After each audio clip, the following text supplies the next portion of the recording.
Hello guys, in today's video I'll be showing you a calisthenic circuit to get huge arms. In addition to showing you the circuit itself, I'll be explaining also how you can progress on it.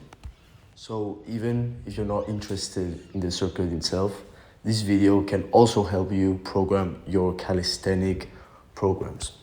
Alright, so getting onto the circuit itself. I'm starting off with a neutral grip pulse pull-ups. As you can see, I go 1 up and then I do 3 reps halfway from 90 degrees. Now the circuit itself is composed of 4 exercises.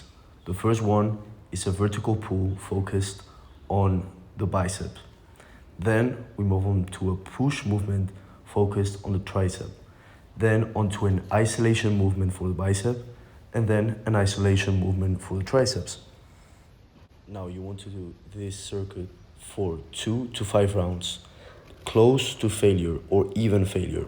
Most of the times I go to failure, so I really recommend you to do that too. Now for the rest intervals, you can rest between each exercise, or you can rest after you do the full circuit, or even you can mix up both techniques.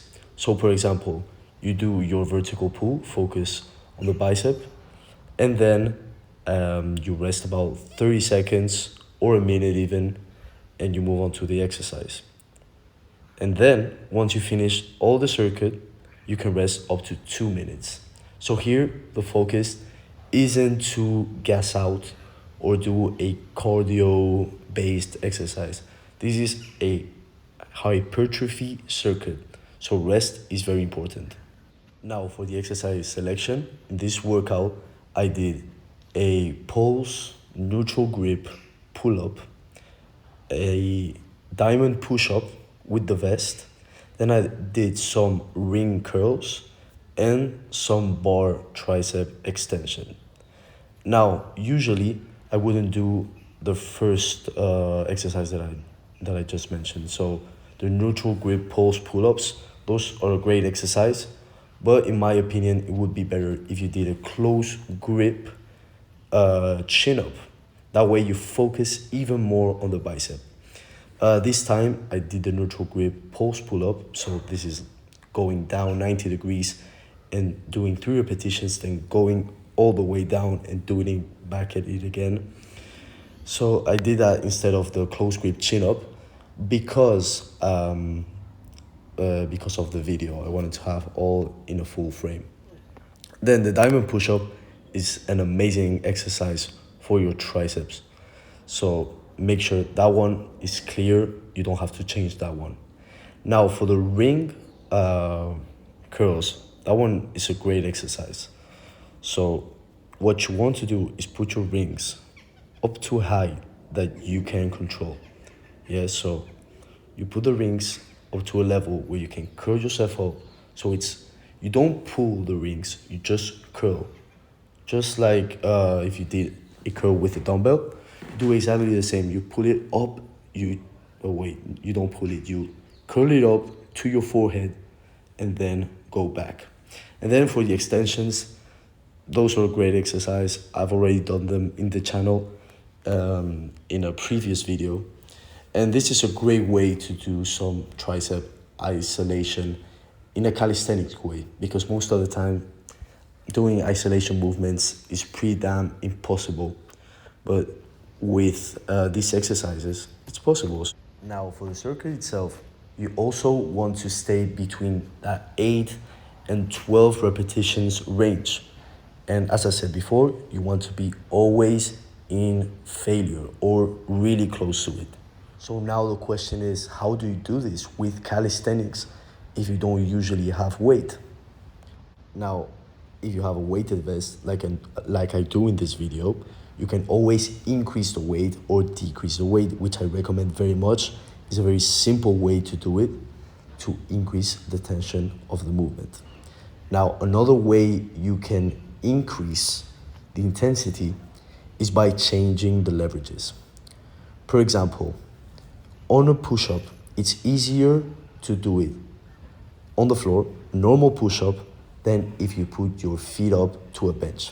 This is changing the leverages. And in calisthenics, this is everything you need to know in order to progress.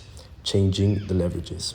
So for example, in this workout, if I didn't have a weighted vest, in order to make the exercise harder, for example, now I'm doing a diamond push-up, I would just put my feet up. So for the ring curls and tricep extensions, if I didn't have a weighted vest, I could also change the leverages to make the exercise harder or easier. In this case, it will only be changing the height of the rings or the bar.